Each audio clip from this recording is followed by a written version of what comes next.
bagi setiap insan. Cintai dirimu dengan menjaga kesehatan jiwa dan raga. I akan share berbagi tentang yoga healing. Isi waktu pagi Anda dengan beryoga bersama Guru Luna yang akan memberikan tips dan informasi seputar penyembuhan, relaksasi, dan meditasi. Saksikan Bikin Tenang dari Senin sampai Jumat jam 9 waktu Indonesia Barat hanya di PRTV.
Selamat siang pemirsa PRTV, kembali lagi di acara Bingkai Wisata. Nah, di Bingkai Wisata kali ini ada yang baru nih. Yang barunya itu adalah hostnya. Kebetulan saya hari ini adalah hari pertama sebagai host di Bingkai Wisata. Nah, Bingkai Wisata ini kita akan memperkenalkan seputar pariwisata tentunya, mengenai edukasinya, terus pariwisata itu seperti apa. Dan nah sekarang ini kita kedatangan narasumber yang tentunya hebat-hebat. Salah satunya ada Mbak Ina Veronica dan juga ada Mas Adi Sasono. Bisa di ini Mbak Ina, silakan memperkenalkan dulu. Oke, baik, terima kasih Pak Fajar. Halo semuanya, perkenalkan saya Ina Veronica Ginti. Saya salah satu dosen di Sekolah Tinggi Pariwisata Bandung. Kemudian kebetulan sekarang saya adalah ketua program studi, salah satu program studi yaitu Manajemen Bisnis Perjalanan. Kami ada di bawah jurusan perjalanan di Sekolah Tinggi Pariwisata Bandung. Itu saja mungkin ya perkenalannya ya. Oke, terima kasih. Menarik nih, dari perjalanan ini saya langsung ingin bertanya nih ke Mbak Veronica. Mas Adi mungkin bisa ini dulu untuk pemirsa biar pengen tahu nih itu. Iya, selamat siang buat pemirsa Pikiran Rakyat TV. Saya Adi Sasono dari mahasiswa Manajemen Bisnis Perjalanan STP NHI Bandung. Kita langsung aja ya Mbak Ina. Hari ini kan kita ngebahasnya tentang travel mart itu kan. Terus terang saya langsung kemarin kan kirim bahannya segala macamnya, saya langsung tertarik, wah travel mart nih gitu. Kebetulan kan saya juga dari pariwisata gitu, jadi sangat-sangat ini. Jadi awal mulanya itu travel mart itu apa sih ininya gitu loh, tujuannya segala macamnya. Oke. Saya cerita sedikit ya, gitu ya. Jadi sebenarnya travel mart itu sudah ada sejak tahun 1999. Ya, ini udah tua ya sebenarnya. Nah, awalnya travel mart ini itu adalah sebuah program sebenarnya, program dari mahasiswa-mahasiswi yang ada di program studi. Kalau dulu namanya jurusan manajemen bisnis perjalanan, tapi kalau sekarang program studi manajemen bisnis perjalanan. Nah, di program itu kami coba buatkan sebuah pasar ya, tapi masih dalam bentuk simulasi. Jadi ini teman-teman mahasiswa kan diberi tugas nih bagaimana mereka membuat paket wisata begitu ya. Tapi ke siapa nih kita perkenalkan paket wisata kita ini? Nah, di awal-awal itu kita coba buatkan teman-teman mahasiswa buat paket wisata, kemudian kita simulasikan nih bagaimana mereka menjual paket wisata yang mereka sudah buatkan ini kepada pasar. Tapi karena masih simulasi, jadi masih yang membelinya ya mungkin dosen-dosen yang ada di STP Bandung, kemudian undangan-undangan dari travel agent seperti itu. Nah, ini setiap tahun kita lakukan dan ini menjadi sebuah sebuah event yang menjadi highlight untuk anak perjalanan. Nah, sebenarnya kalau kita melihat travel mart-nya sendiri itu kan secara rohnya gitu ya, secara soul-nya itu adalah mempertemukan antara seller dan buyer. Jadi mempertemukan antara penjual dalam industri perjalanan dengan pembeli seperti itu. Nah, tapi kalau kita lihat dari segala aspek, ternyata event ini itu tidak hanya itu gitu, tetapi semua apa yang dipelajari oleh mahasiswa selama mereka ada di program studi ini itu bisa tertuangkan semua di dalam. Contoh misalkan, bagaimana mereka membuat sebuah produk nih yang bisa dijual. Kemudian bagaimana nih produk ini bisa bisa menarik gitu ya. Jadi jiwa marketing, promosi, kemudian bagaimana membuat produk, kemudian bagaimana membangun relasi, bagaimana mereka mengkalkulasi, bagaimana mereka membuat event yang menarik kepada masyarakat. Nah, ini semua sebuah kristalisasi sebenarnya dari program-program dan mata kuliah yang mereka pelajari selama di STP seperti itu, khususnya di program studi kami. Nah, ketika itu di tahun 2016 kita merasa kok cuman simulasi ya gitu ya. Yuk kita lebih ini deh step by step gitu. Akhirnya tetap waktu itu sellernya anak-anak mahasiswa gitu ya. Kemudian kita undang deh travel agent yang ada di Bandung. Responnya cukup baik gitu ya. Mereka memberikan masukan kepada kami, wah ini bagus nih acara seperti ini, seperti itu. Nah, 2017 kami coba lagi. Nah, jadi supaya ini lebih menantang lagi nih, supaya lebih menarik, ini penjual paket wisatanya ini tidak hanya mahasiswa, tetapi kita coba undang nih. Nah, waktu itu muncul di kementerian kita menetapkan 10 destinasi pariwisata di Indonesia. Nah, kita coba nih hubungi nih teman-teman dari 10 destinasi ini. Mau nggak join dengan kita? Jualan nih, coba jual paket wisata atau destinasi mereka di tempat kita. Wah, ternyata di respon dengan baik gitu ya. Dan kami coba kerjasama juga dengan kementerian seperti itu. Awalnya sih masih sedikit, ya, masih sekitar 10 destinasi lah ya yang mau ikut di dalam seperti itu. Masih ada sekitar 15 sampai 18 booth yang mau bergabung dengan kita. Tapi ternyata karena mereka cukup menarik dan mereka juga mempromosikan, di tahun 2018 kita buka lagi nih. Nah, ini kita kembangkan lagi di 2014 itu kami coba dari Sabang sampai Merauke lah ya, siapa yang mau. Akhirnya waktu itu kami bisa mengumpulkan hampir 34 booth dari sekitar 15 provinsi seperti itu. Ditambah mahasiswa juga.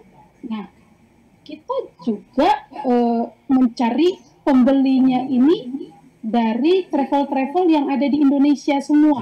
Waktu itu kami undang, kami coba lirik nih teman-teman travel agent yang ada di Bali, Jakarta, Surabaya, Semarang, Jogja, seperti itu, yang mungkin daya beli untuk sebuah paket wisata ini itu cukup tinggi gitu ya, yang banyak banyak bermain di domestik seperti itu. Nah, selain itu, kami juga menggandeng nih inbound travel kita yang ada di Indonesia. Kalau di Bandung itu kami kerjasama dengan Asita seperti itu. Pemain utama inbound di Bandung itu kan ada Bara Travel, Pak Herman. Pak Herman ini membantu kami nih. Selain istilahnya kami mendatangkan seller dari Indonesia, kami coba datangkan sellernya itu dari luar negeri. Ya, jadi waktu itu kami coba datangkan dari Singapura, kemudian dari Malaysia dan dari Thailand. Masih tiga negara ini. Nah, cukup baik juga responnya dan kami cukup diberikan apresiasi. Memang teman si seller dari destinasi ini pun mereka merasa bahwa pertama, selain mereka bisa menjual paket wisata mereka, yang kedua mereka bisa memperkenalkan destinasi mereka, karena kan banyak yang tidak tidak juga belum tersentuh seperti itu ya. Jadi kita memang benar-benar mencari tempat-tempat destinasi-destinasi yang masih natural lah ya, seperti itu, yang belum terlalu terkenal. Yang sama yang terkenalnya kan hanya di Bali, seperti itu ya, Jogja.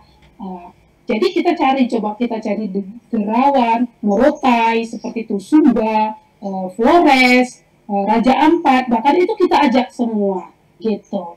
Nah, tahun kemarin 2019 gitu ya, ini makin banyak lagi nih gitu. Pesertanya udah naik nih, hampir 40 perusahaan ya, 40 seller. Nah, kami juga harus meningkatkan nih bayarnya berapa orang gitu ya, berapa perusahaan. Nah, kita menilainya seperti ini. Kita punya kalkulasinya seperti ini. 1 berbanding 2 atau 1 berbanding 1,5. Jadi, 1 orang seller berarti kami harus bisa mendapatkan paling tidak 2 pembeli seperti itu. Jadi kalau 40 berarti kami harus bisa mencari sekitar 80 pembeli gitu ya, 80 buyer. Wah, ini juga kerja keras sebenarnya gitu ya. Kami harus kejar sana sini gitu ya, mendatangkan, dan akhirnya kami waktu itu negaranya pun bertambah ya. Selain kita waktu itu bisa mendatangkan tetap ya Singapura, Malaysia, Thailand, tambah juga waktu itu Australia ya. Kemudian kebetulan ada juga agent yang kebetulan ada di Indonesia dari Belanda. Nah, itu datang. Nah, ini responnya cukup banyak ya, bahkan terkadang destinasi-destinasi, dinas-dinas ini tuh udah melirik ke kita. Bahkan tahun lalu itu kementerian itu merekomendasikan kami sebagai venue, sebagai tempat untuk Provinsi Gorontalo ya. Waktu itu sempat datang nih Pak Ridwan Kamil nih tahun lalu ya, dengan Gubernur Gorontalo gitu ya. Mereka mempromosikan yang harusnya pelaksanaan ini harusnya dilaksanakannya di kementerian, mempromosikan yang namanya kalender eventnya Gorontalo. Nah, kami dijadikanlah sebagai salah satu tempat untuk memeriahkan acara itu. Nah, karena ini kita juga tiap tahun coba mencari apa sih terobosan baru, gitu ya.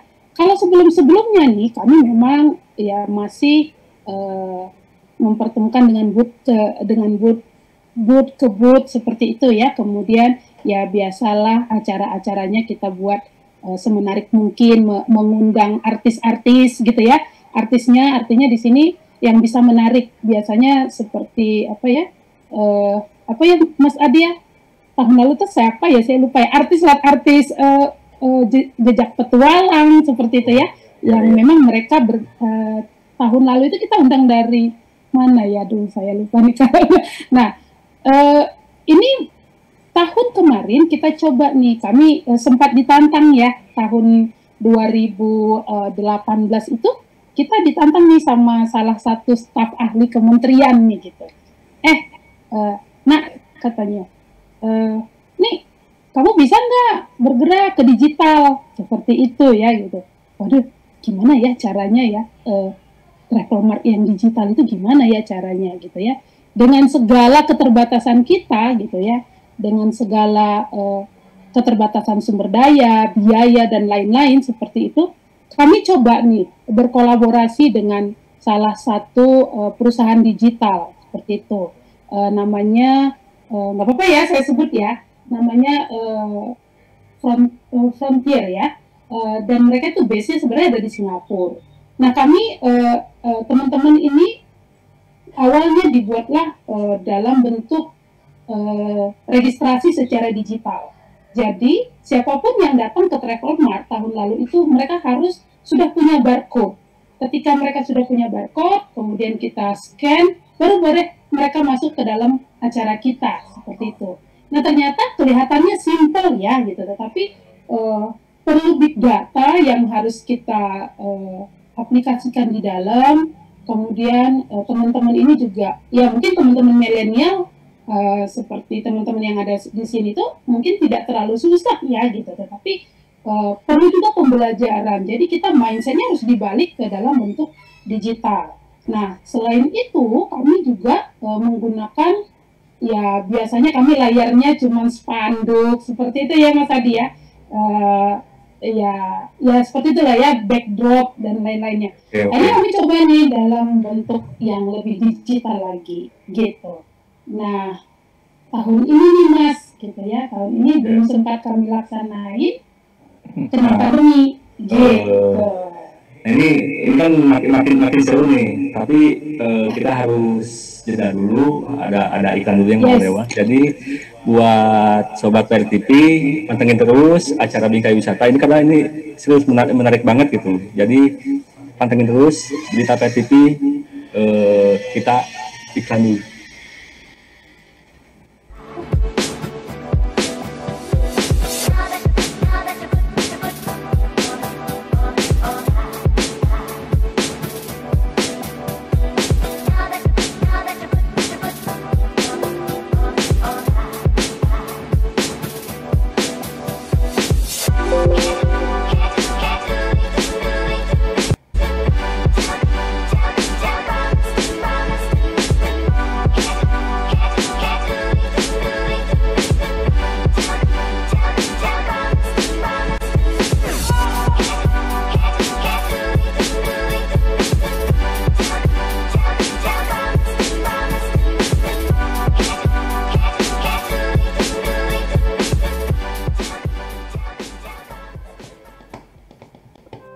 Kesehatan merupakan aset berharga bagi setiap insan. Cintai dirimu dengan menjaga kesehatan jiwa dan raga. I akan share, berbagi tentang yoga healing. Isi waktu pagi Anda dengan beryoga bersama Guru Luna yang akan memberikan tips dan informasi seputar penyembuhan, relaksasi, dan meditasi. Saksikan Bikin Tenang dari Senin sampai Jumat jam 9 waktu Indonesia Barat hanya di PRTV.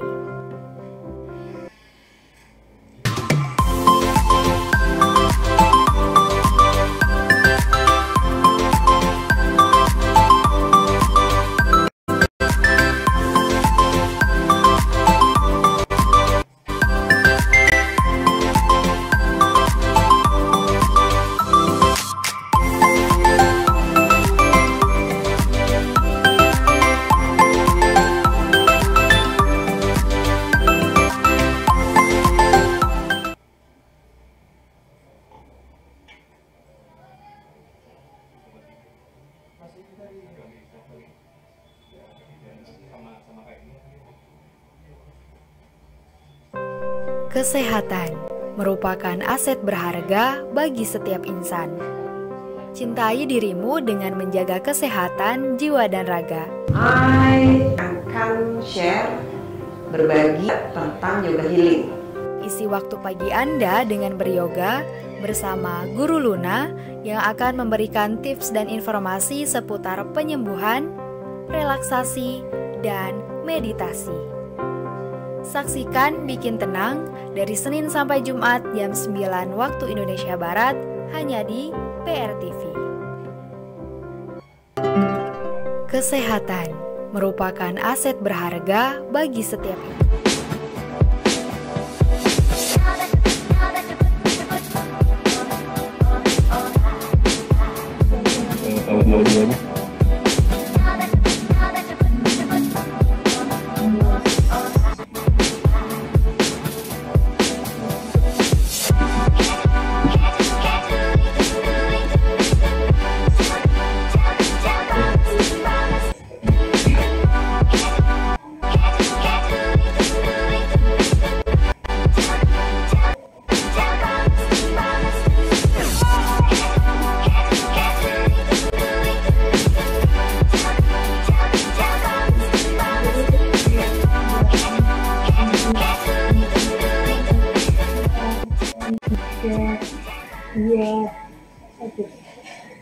Nah, Sobat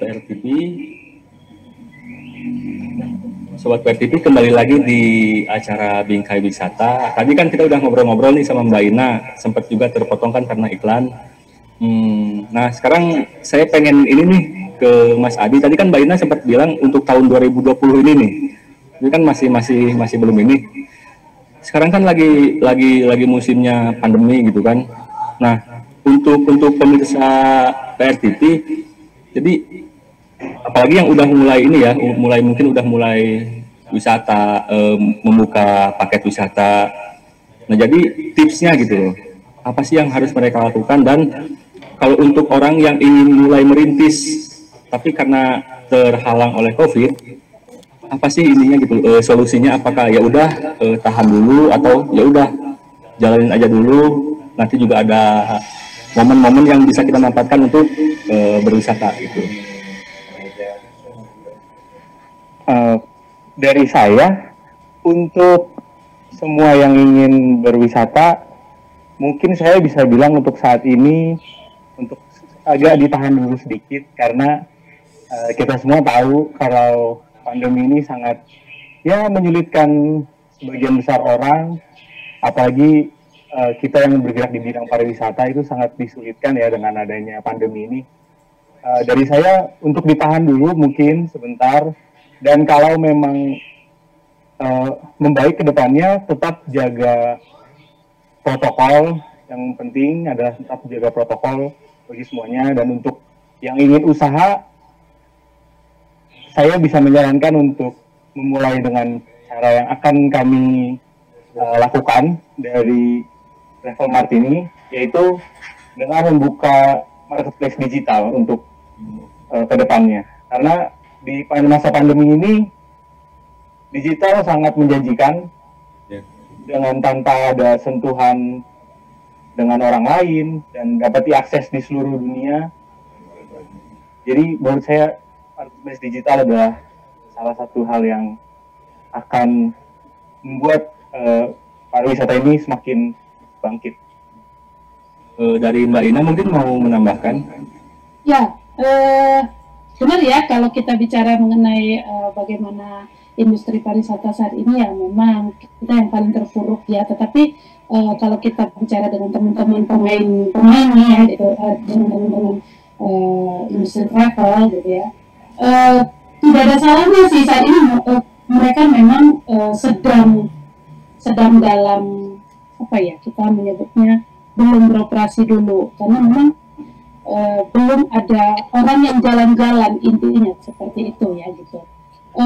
Tapi kita harus tetap optimis gitu ya, dengan adanya sudah ditemukan vaksin, itu kan juga sudah menjadi sebuah hal yang menjanjikan sebenarnya. Dan saat ini pun industri travel itu sudah mulai bergerak nih sedikit dengan bisnis mereka, tetapi walaupun belum maksimal. Nah, artinya kalaupun kita sekarang sudah bisa jalan-jalan seperti kata Mas Adi tadi ya, yang nomor satu, number one itu memang adalah protokol kesehatan. Artinya protokol kesehatan ini ya kita nggak bisa lagi gitu ya sesuka hati kita gitu ya. Saya rasa semua daerah, semua destinasi itu sudah menerapkan protokol kesehatan sesuai dengan anjuran WHO ataupun dari pemerintah kita. Nah, artinya kita sama-sama respect, gitu ya. Ketika kita melakukan perjalanan ini, jangan hanya memikirkan diri kita sendiri, tetapi juga memikirkan mereka yang ada di destinasi atau di objek wisata atau di desa atau apapun itu yang kita kunjungi. Jadi respect to people, gitu ya. Ketika kita respect pada diri kita sendiri, mengikuti protokol, maka kita juga akan respect kepada people and save the other people. Itu ya, jadi tetap semangat sih ya, walaupun mungkin saat ini masih kondisinya seperti ini. Tapi kita tetap punya ya kita masih memiliki semangat lah, ke depan pasti akan lebih baik. Gitu. Oke. Ini udah nggak kerasa, udah di penghujung acara. Jadi seru sih. Masih panjang sebenarnya. Saya juga masih penasaran gitu. Cuman untuk ini, jadi Sobat PSDB kan mungkin pengen tahu nih, tertarik juga untuk bisnis pariwisata gitu loh. Awal mulanya untuk kita start awal sebagai pembisnis di dunia wisata apa sih, terutama travel ya? Apakah kita harus punya modal besar? Atau kita harus, kalau relasi ya itu udah mutlak harus gitu kan, tapi apa sih awalnya untuk orang yang ya mungkin yang awam pun setelah lihat oh ternyata dunia pariwisata ini menjanjikan, dia juga jadi lebih tertarik, cuman bingung apa sih yang harus saya lakukan terlebih dahulu. Mungkin dari Mbak Ina atau Mas Adi bisa ngasih saran dulu. Ya, siapa dulu nih, Adi? Silakan duluan, Bu. Iya, oke. Tipsnya sih sebenarnya gitu ya. Kalau mau buka travel, yang paling utama tadi benar. Yang pertama itu relasi ya. Yang kedua itu hobi. Sebenarnya harus berangkat dari hobi. Ya, hobinya apa nih? Hobinya paling utama itu adalah jalan-jalan dulu gitu. Ketika kita tahu hobi kita sering jalan-jalan dulu nih gitu ya, kita mengenal produk yang akan kita jual ini gitu ya, dan siapa nih yang mau beli produk kita, pasar kita siapa. Kalau kita bicara tadi pada sisi modal, itu sangat tergantung kalau memulai bisnis ya. Saya pernah memulai bisnis ini dengan modal 0 rupiah gitu ya, dengan bantuan teman memberikan saya sebuah aplikasi yang saya bisa connect langsung menjual tiket. 0 rupiah sama sekali, dan sampai sekarang itu masih tetap saya jalanin gitu. Kemudian ya itu tadi, karena mungkin saya juga hobinya jalan-jalan gitu ya, kita bisa dengan jalan-jalan kita mengerti produk apa Indonesia ini apa sih yang mau dijual gitu loh. Nggak sama dengan orang lain, jangan sama dengan orang lain. The point adalah kalau kita jual Bandung, tetapi bukan Bandung yang biasa dijual oleh orang lain, tetapi ada sisi lain gitu yang menarik, yang membuat orang itu akan tertarik datang ke tempat itu, gitu ya. Kalau kita melihat dari sisi produknya adalah paket wisata, tapi kalau kita melihat dari sisi paket, melihat dari produk yang lain, automatically betul relasi sangat diperlukan di situ, gitu ya.